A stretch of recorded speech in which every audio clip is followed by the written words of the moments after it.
देख लिए, अब दे दो। क्या आपके वालिदैन ने भी कभी ऐसे ईदी वापस लिया ये कह कर के बेटा आगे भी ईदी देनी है?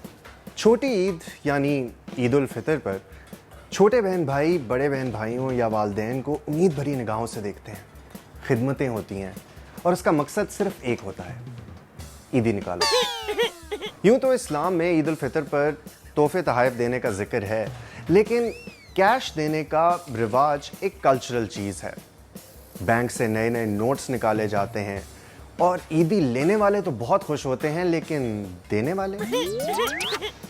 मैंने सोचा क्यों ना ऑफिस में अपने कॉलीग से पूछा जाए कि ईदी के हवाले से उनकी पसंदीदा याद कौन सी है। साथ क्या क्या सवाल है?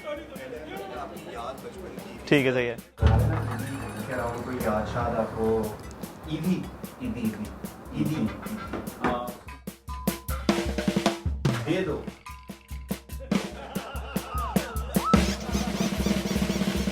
अरे मेरी जेब में पैसे ही नहीं होंगे यार, ये ईद के बाद यही बचेगा मुझे लग रहा है बस।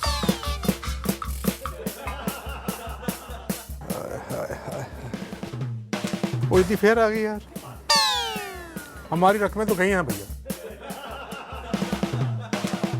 50 रुपए ओनली। जिसका निस्फ एक नाम भी नहीं और आता आपको? नहीं आता है। आता है?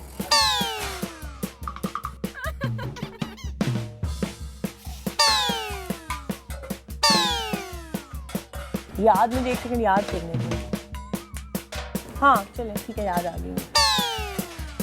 जैसे कि हम सारे बच्चे लालची होते हैं ईदी के मामले में, तो जो रिश्तेदार जितने ज़्यादा पैसे देता था, हमारी सारी लॉयल्टी, एलिजियंस, मोहब्बत, शफकत सब की सब उनके साथ जो है ना वो ट्रांसफ़र हो जाती थी, at least for that particular day. जब मेरे नाना हमें ईदी देते थे तो उनकी थोड़ी सी नज़र कमज़ोर थी, तो मैं 2 दफ़ा ईदी लेती थी, एक दफ़ा दुपट्टा लेके और एक दफ़ा दुपट्टे के बगैर। तो 2 ईदियाँ होती थी मेरी। मेरा ख्याल है उस वक्त 1 से 10 रुपए मिलती थी, तो इस तरह 4 लोग अगर दे रहे हैं तो 40 रुपए की ईदी इकट्ठी हो जाती थी। तो फिर बस दुकान पे चले गए और वहाँ पे लॉलीपॉप और जो भी इस तरह की चीज़ें, टॉफ़ियाँ और इस तरह की चीज़ें मिलती थी, वो उन पैसों से ख़रीदते थे और खाते थे। जब कोई घर में मेहमान या आपको ईदी दे रहा है तो वो आपको 500 या 1000 का नोट दिया करता था और कहा करता था दोनों बहनें आपस में तकसीम कर लो। तो उसमें अक्सर जो हालात थे वो काफ़ी ख़राब हो जाते थे, कशीदगी हो जाती थी, लड़ाई हो जाया करती थी और अक्सर पैसे भी नहीं मिलते थे। जो खरे खरे नोट होते हैं ना, वो गिनने में तो आता ही है मज़ा, पर उनकी जो खुशबू है ना वो भी बड़ी मज़ेदार होती है। क्योंकि मैं घर में सबसे छोटा हूँ तो ईदी भी सबसे ज़्यादा मुझे मिलती थी, लेकिन उसका एक ड्रॉबैक ये होता था कि जो वालदा होती थी उनका रोब ज़्यादा छोटे पे ही होता है, तो इसलिए वो सारी की सारी ईदी जो है वो उनके पास चली जाती थी। हमारी ईदी ली नहीं जाती थी और हमारी ईदी हमारे पास रहती थी और हम उसे खूब खर्च भी करते थे। वो कौन सा वक्त था जब आप ईदी लेने वालों के बजाय ईदी देने वाले बन गए? ईदी लेते कहाँ हैं अब तो देते ही देते हैं बस। हाय हाय, साथ क्या याद करवा दिए यार।